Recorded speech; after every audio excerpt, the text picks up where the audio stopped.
Hey, welcome back to Video Game Reviews. Today I'll be talking about Beyond the Ice Palace 2 on the Nintendo Switch. I wouldn't even call it a Metroidvania, I would call it an action platformer with some Metroidvania elements. There is the opportunity to backtrack through levels that you've already played through and that sort of thing, but it's not really like a big expansive map that you're going to spend a lot of time exploring necessarily. So it's kind of an interesting or a somewhat unique take on the subgenre, and having played through it, I think it was very much worth exploring and worth doing. I'm sure this isn't the first game or the only game that fits into this little niche, but anyways, let's move on. Now, I will level one criticism at the game. Enemies are a bit too spongy to start out with until you upgrade your strength a few times, which is easier said than done,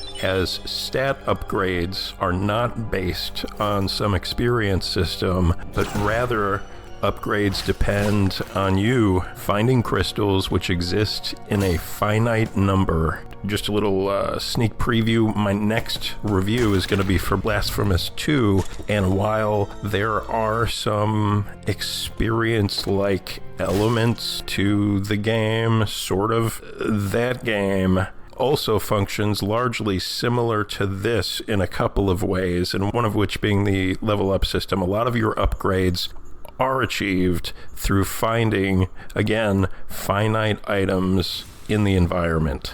So that's a pretty important distinction. You know, it really impacts kind of how the game flows or progresses. I'm not saying it's a good thing or a bad thing necessarily. It's a case-by-case basis, and it all really just depends on the implementation, which I think was pretty successful here in Beyond the Ice Palace 2. Both games, by the way, also feature, you might say, Souls-like elements in terms of the combat is just a little more technical than your average Castlevania game. I do prefer the combat in this game, but that's enough. I'll quit talking about Blasphemous 2 and leave it for next week, but honestly, between the two games, I actually prefer this one. Anyway, so back to the upgrade system. Because the stat upgrades in this game are relatively hard won, they do feel really rewarding. And I do want to take a minute. So there's a level in Beyond the Ice Palace 2 called The Manor, and I just want to highlight that for a second because it takes the Castlevania love, which is already apparent in this game, and dials it up to 11. Now, the controls here, they're not quite perfect. You can tell that it's an indie game to some extent. There is a hint of jank, but it's very tolerable in my opinion. And the more you play the game, the more it really starts to flow. Thusly, the more I enjoyed it. And while the controls aren't perfect, those crunchy sound effects are. They give the game a real sense of weight and impact. The sound effects are top tier, meaning better than most, in my opinion. Better even than in the higher production value Blasphemous 2. Beyond the Ice Palace 2 did freeze a couple of times here on the Switch, but I didn't lose any real progress, thankfully. Normally a game freezing is a pretty significant problem for me. This game more or less gets a pass. Well, I'll give you a few examples. So there's a demon baby mini boss. If you defeat that thing and then exit the screen to the right, and then go back into the mini-boss room that you had just left, the game will freeze. You have to hard reset. So that happened to me twice, actually. The same exact thing I was able to replicate a couple of times. I also experienced a control lock during the serpent boss. So what I mean by a control lock is the game doesn't freeze, the game is still running, but you can't move. So that's not awesome.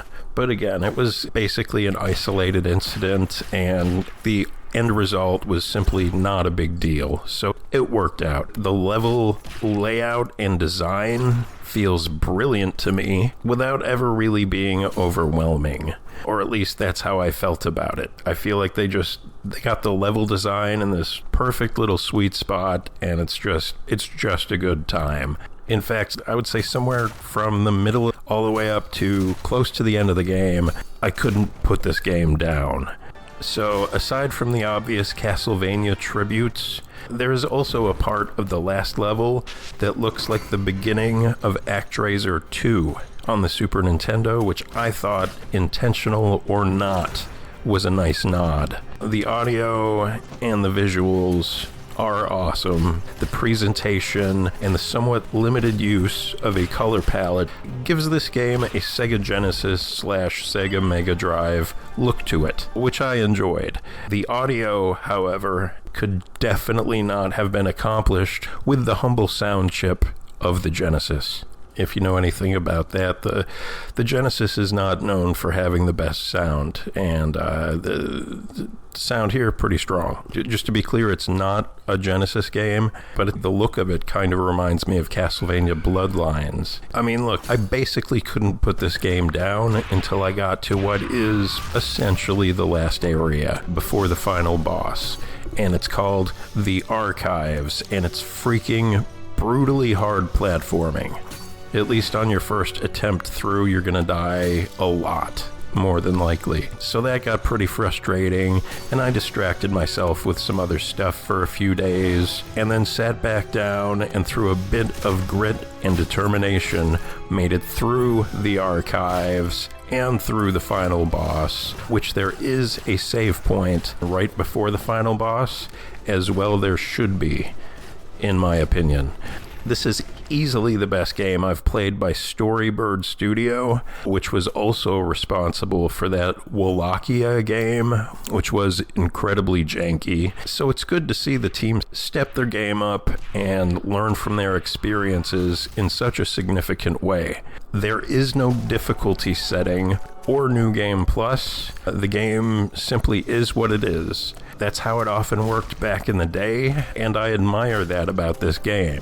The confidence of the developers to say, this is what we had in mind. We had a clear and specific vision, like it or don't, but this is the experience that we wanted to create. Beyond the Ice Palace 2 is remarkably similar in many ways to a game that I've been designing since I was a child. My project started as a Castlevania sequel and then became sort of its own thing, but the basic premise in terms of story, character, and how it expands on the gameplay of the 2D Castlevania games with more brutal feeling combat and more practical and traversal usage of your flexible weapon. Beyond the Ice Palace 2 is a simplified version of my vision for such a game, but I'm not sure that that isn't the right move anyways. Storybird Studio got their game published, and I have a stack of design documents, so who won? I'm just glad that I've had the chance to see this realized in some form in my lifetime. Like, I played this game and I was like, yeah, it's not exactly my vision, but honestly, close enough.